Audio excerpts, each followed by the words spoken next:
Selamat pagi Bapak Ibu dan saudara-saudaraku, salam damai sejahtera bagi kita sekalian. Harapan dan doa saya semoga pagi hari ini kita semua sudah bangun dengan sukacita dan damai sejahtera dalam anugerah Tuhan kita Yesus Kristus. Semoga penyertaannya senantiasa jelas kita alami. Yohanes pasal 9 ayat 1-7 demikian. Waktu Yesus sedang lewat, ia melihat seorang yang buta sejak lahirnya. Murid-muridnya bertanya kepadanya, "Rabi, siapakah yang berbuat dosa, orang ini sendiri atau orang tuanya, sehingga ia dilahirkan buta?" Jawab Yesus, "Bukan dia dan bukan juga orang tuanya, tetapi karena pekerjaan-pekerjaan Allah harus dinyatakan di dalam dia. Kita harus mengerjakan pekerjaan Dia yang mengutus aku selama masih siang. Akan datang malam di mana tidak ada seorang pun yang dapat bekerja. Selama aku di dalam dunia, akulah terang dunia." Setelah ia mengatakan semuanya itu, ia meludah ke tanah dan mengaduk ludahnya dengan tanah, lalu mengoleskannya pada mata orang buta tadi, dan berkata kepadanya, "Pergilah, basuhlah dirimu dalam kolam Siloam." Siloam artinya yang diutus. Maka pergilah orang itu, ia membasuh dirinya kembali dengan matanya sudah melek. Menjadi manusia yang utuh. Pendengar renungan pagi yang dikasihi Tuhan, pernahkah mendengar pertanyaan atau mungkin kita sendiri yang bertanya, mengapa penderitaan harus terjadi? Ada anggapan bahwa cacat badania atau penderitaan sering sekali dihubungkan dengan dosa. Bahkan murid-murid Yesus pun pada masa itu masih memiliki pemahaman yang sama bahwa setiap penyakit yang berat adalah karena akibat suatu dosa. Anggapan umum di Perjanjian Lama, sehat adalah berkat, sakit adalah kutuk. Memang saudara sekalian tak dapat dipungkiri bahwa kadang-kadang ada penyakit atau penderitaan juga terjadi kepada manusia karena disebabkan oleh dosa serius. Tetapi tidak selalu seperti yang dikatakan Yesus dalam teks ini. Pemahaman inilah yang ingin dikoreksi Tuhan Yesus pada peristiwa ini. Perdebatan dan penolakan yang baru saja terjadi ketika perayaan Hari Raya Pondok Daun di Bait Allah di Yerusalem. Walau ia tahu bahwa pemimpin agama Yahudi berusaha untuk terus menyingkirkannya, tampaknya tidak membuat Yesus diam dan tak berbuat apa-apa. Tatkala ia dan murid-muridnya berjalan meninggalkan Bait Suci Yerusalem, ia berjumpa dengan seorang buta sejak lahir. Ia bertindak mengadakan mujizat, menyembuhkan si buta itu. Halangan apapun tidak menelunturkan kasihnya untuk menolong orang yang menderita. Secara ajaib, setelah mata si buta dijamah Yesus, orang itu taat dan segera membasuh dirinya di kolam Siloam. Seketika itu pun dapat melihat. Tidak dapat dibayangkan betapa luapan gembira dan sukacita yang dialami si buta yang sekarang dapat melihat.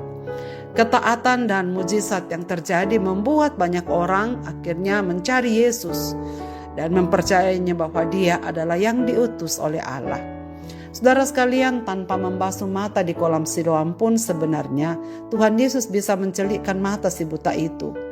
Yang Yesus pentingkan dalam peristiwa ini adalah ia ingin melihat ketaatannya yang dibarengi rasa syukurnya kepada Tuhan, memegang peranan penting. Tidak hanya di saat kita membutuhkan pertolongannya, tetapi di setiap saat. Mujizat terjadi karena ketaatan terhadap firman Tuhan. Si buta celik matanya mensyukuri pertolongan Tuhan. Ia tidak takut menghadapi orang-orang yang meragukan kesembuhannya yang telah dialaminya.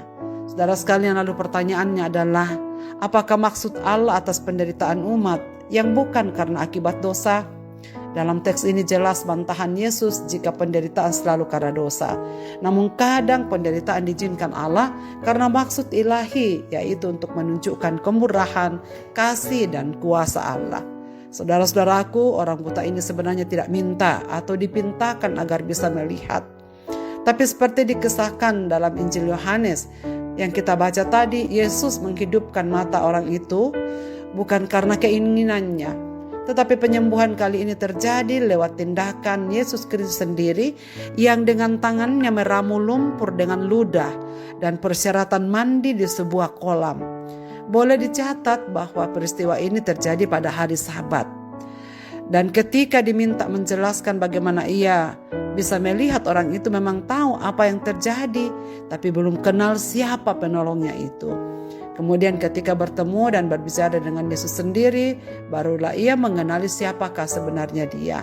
Saudara sekalian, perhatikan bahwa peristiwa ini Yesus lakukan sebagai tindakan seperti yang lazim dilakukan seorang penyembuh tradisional pada masa itu, meramu lumpur dengan ludah dan memoleskan ke mata orang buta.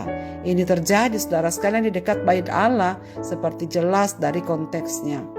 Dan saudara-saudaraku yang dikasihi Tuhan, maka kini ia datang ke tempat yang tak terduga, ke orang yang sudah tak berpengharapan lagi. Sesungguhnya ia yang ditolak, ia yang diusir dari bait Allah. Tetapi kita melihat kepada orang buta ini yang berada di dekat bait Allah, itulah yang menerima dia dan mempercayainya sehingga ia melihat kemurahan Allah. Saudara bayangkan berjalan kaki dari wilayah bait Allah ke kota Siloam di ujung selatan Yerusalem kurang lebih 1 kilometer dengan berbelok-belok. Dalam perhitungan orang Farisi sudah melebihi batas yang diperbolehkan ditempuh atau dilakukan pada hari Sabat. Jadi di mata kaum Farisi, bukan saja Yesus melanggar hukum Sabat dengan meramu pengobatan, tetapi malah menyuruh orang melanggar hukum Sabat pula. Saudara, apa sih maksudnya? Yohanes hanya ingin menunjukkan bagaimana Yesus membuat orang buta sejak lahir tadi menjadi manusia yang utuh, bisa melihat dan malah lebih daripada orang-orang lain. Yang dilakukan Yesus sebetulnya memungkinkan Sabat bisa betul-betul terjadi. Sabat itu kan keadaan di mana pencipta bisa memandangi ciptaannya utuh, tak kurang apapun, tidak cacat, lebih-lebih manusia yang diciptakannya sebagai karya puncaknya. Itulah makna hari Sabat yang sesungguhnya. Saudara-saudaraku, sebab pada hari Sabat Tuhan Allah berhenti untuk memberkati segala ciptaannya. Sebab Yesus Kristus datang ke dunia supaya orang-orang percaya padanya menjadi manusia yang utuh, bukan manusia yang cacat karena dosa dan pelanggaran. Kerinduan hati Allah untuk setiap kita adalah agar kita menjadi manusia yang utuh di hadapannya. Karena itu saudara-saudaraku, marilah kita bersama-sama bersyukur kepada Tuhan dan memahami bahwa apapun yang terjadi dalam hidup kita, sekalipun itu sesuatu yang membuat kita menangis atau kita bersedih atau karena kita sakit atau penderitaan apapun wujudnya, ketahuilah bahwa bukan selalu karena dosa kita, tetapi kadang-kadang terjadi agar kita dapat mengalami kemuliaan Allah, mengalami kasih dan kuasa-Nya. Jadi saudara sekalian, marilah kita bersyukur sebab Ia selalu tahu apa yang kita butuhkan dan sedang mengerjakan kita menjadi umat-Nya yang utuh di hadapan-Nya.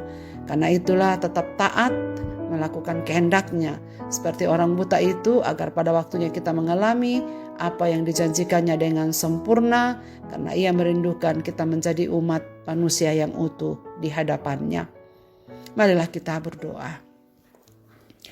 Bapa, terima kasih banyak karena kerinduan hati-Mu kami menjadi umat-Mu yang utuh di hadapan-Mu. Engkau tak menghendaki kami bercacat celah.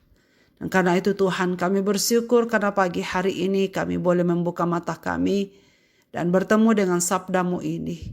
Dan Engkau mengingatkan kami bahwa tujuan-Mu datang ke dunia karena Engkau ingin mengerjakan keselamatan yang utuh pada kami. Terima kasih karena kami berharga di mata-Mu. Terima kasih karena Engkau mengasihi kami lebih daripada yang kami pikirkan. Dan kami percaya bahwa tak ada satupun peristiwa yang terjadi dalam hidup kami dan apapun yang telah terjadi yang kami nikmati sampai saat ini, kalau bukan karena anugerah Tuhan. Karena itu ya Tuhan, tolonglah kami sepanjang hari ini supaya kami dapat melakukan semua hal yang berkenan pada Tuhan. Apapun keadaan kami, apapun penderitaan yang sedang dialami umat-umat-Mu, apapun yang sedang menjadi pergumulan-pergumulan umat-umat-Mu ini, khususnya mereka yang mendengarkan renungan pagi ini dimanapun mereka berada, saat hati mereka terangkat kepadamu, dengarkan doa mereka, dengarkan keluhan mereka, supaya kami semua berbahagia, menikmati segala kasih karunia yang Tuhan janjikan kepada kami umat-umat-Mu. Ke dalam tangan kasih-Mu Bapa kami serahkan hidup ini. Demi Kristus Tuhan kami berdoa. Amin. Selamat beraktivitas Bapak, Ibu, dan saudara-saudaraku. Tuhan Yesus memberkati kita sekalian.